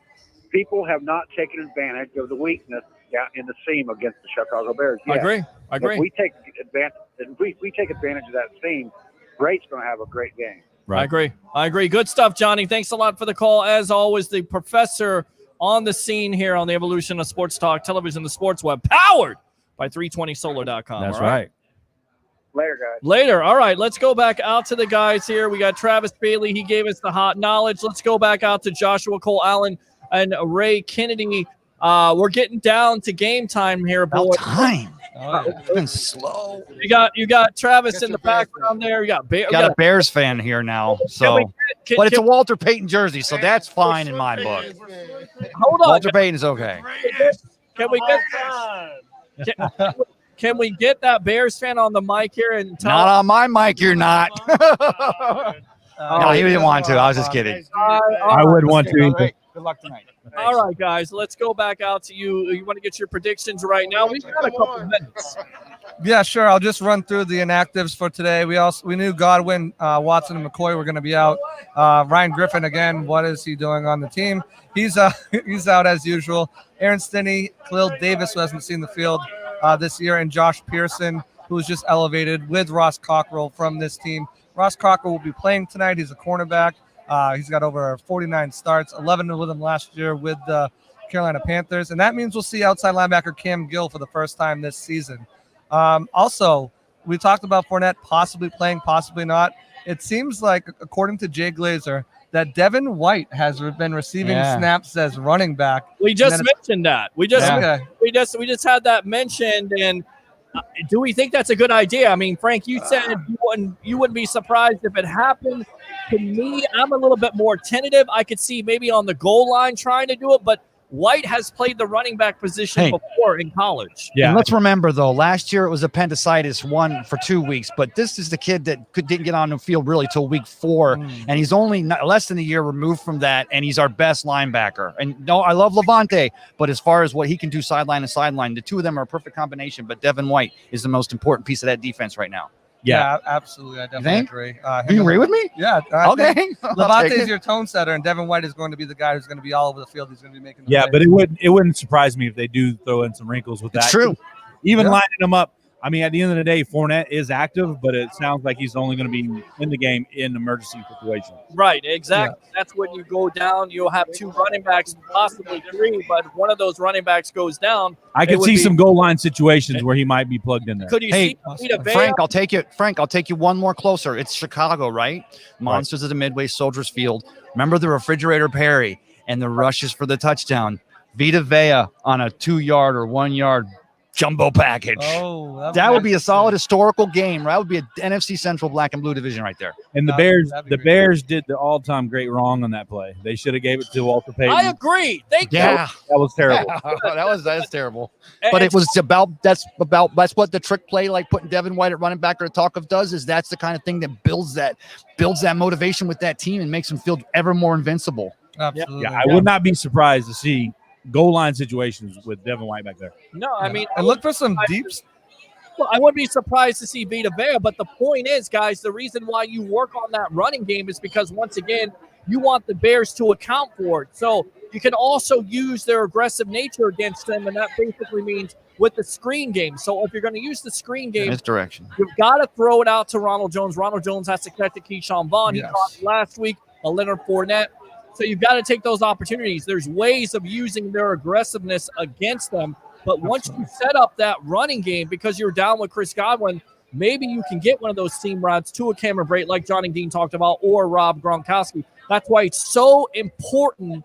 And what this offense has been missing the last 5 years is a good running attack, and they seem like they really have one. With the go-to quarterback, which is the irony, right? With the same thing with the Bucs and the defense, and how the defense became so great again, like old times. But it seems like, again, that's all the arrows have been in the right direction in 2020. Let's just keep them arrows in the right direction on October 8th tonight in Chicago. Exactly. Look for some shots down the field. He is tied with the most passes down the field. over 20 yards, and he has got the most yards down the field past 20 yards. So noodle arm, that's not true. He's been chucking it down there. His last 3 games, he's obviously 3-0. He's averaging 294 yards a game, 9 touchdowns, 2 interceptions, and 10 passes over 25 yards. I believe he's 4 away from passing Drew Brees with the touchdown record. Obviously, that's going to be going back and forth all year. So I would look for some shots down there and getting the running game. Hopefully, like you said, Peter, Rojo can hold on to the ball this week because he would have had some nice yak last week if he just held on to the ball. Good stuff, Josh. We'll call out and tell you what, we'll put you back in the lobby here. We'll go out to Blake Anthony of Sports Talk 49 with his prediction. Stand by, guys.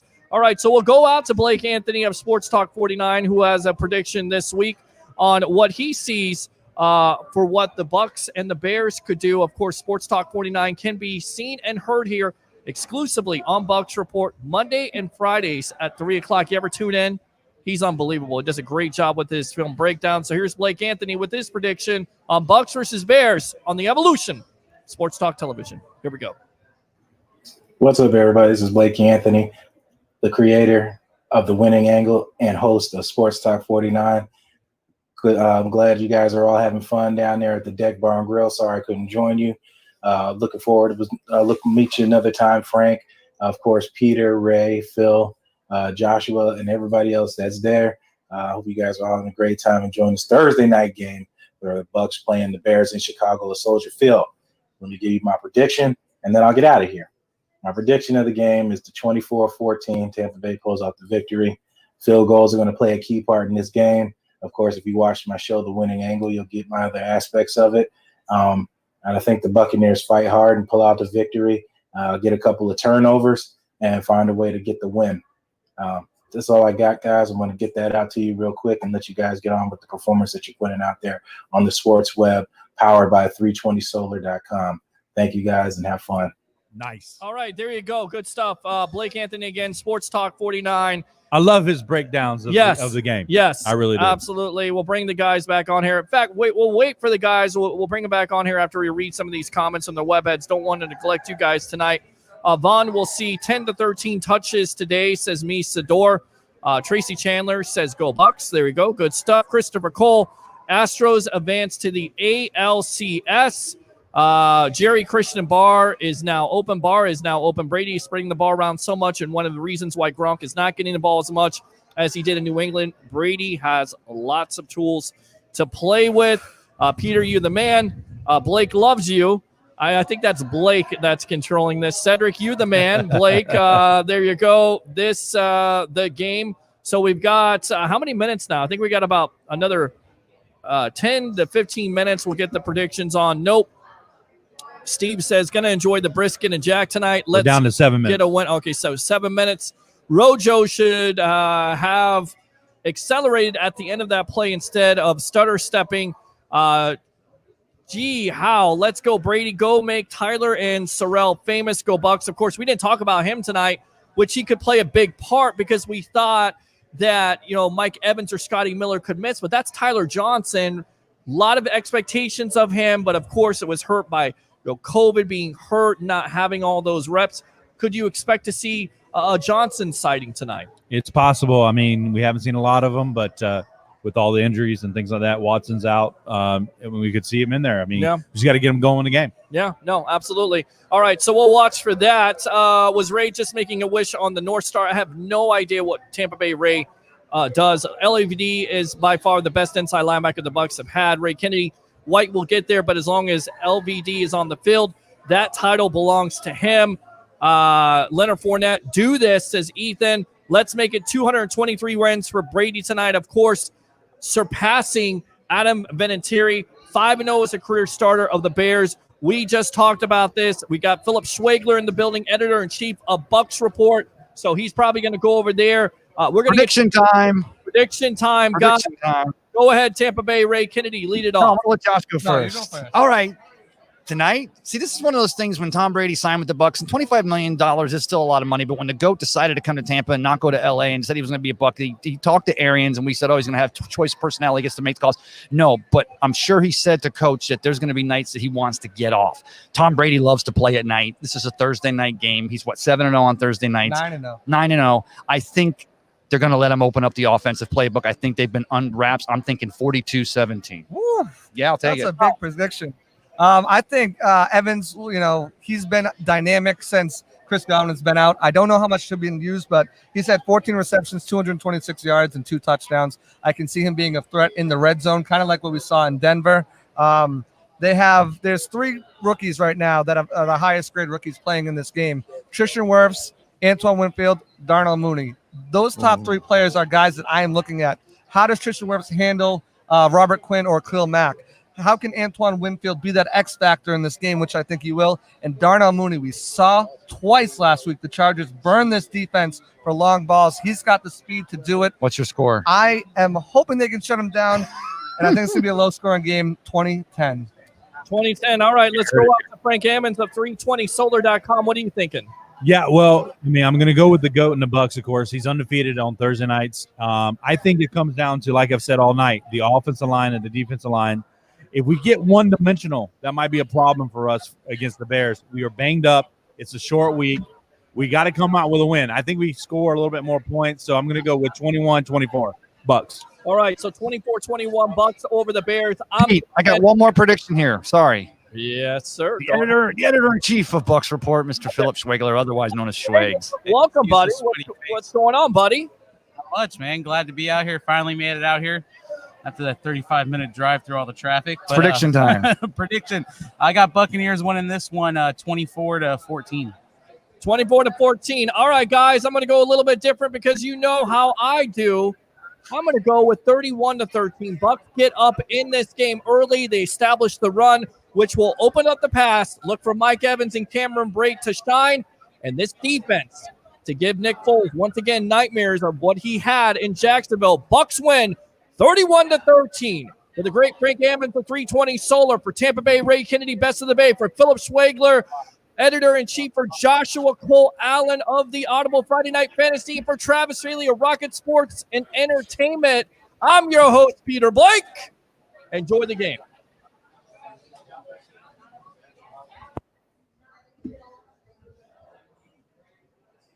Nice. Good job, man. That was awesome.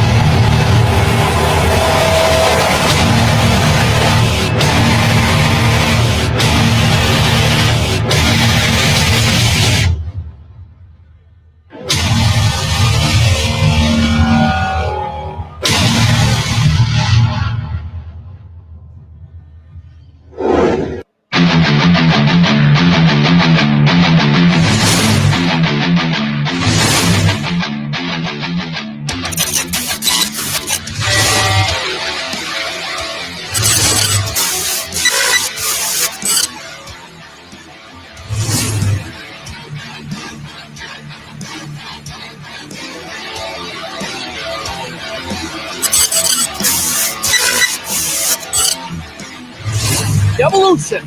Sports Talk Television live here tonight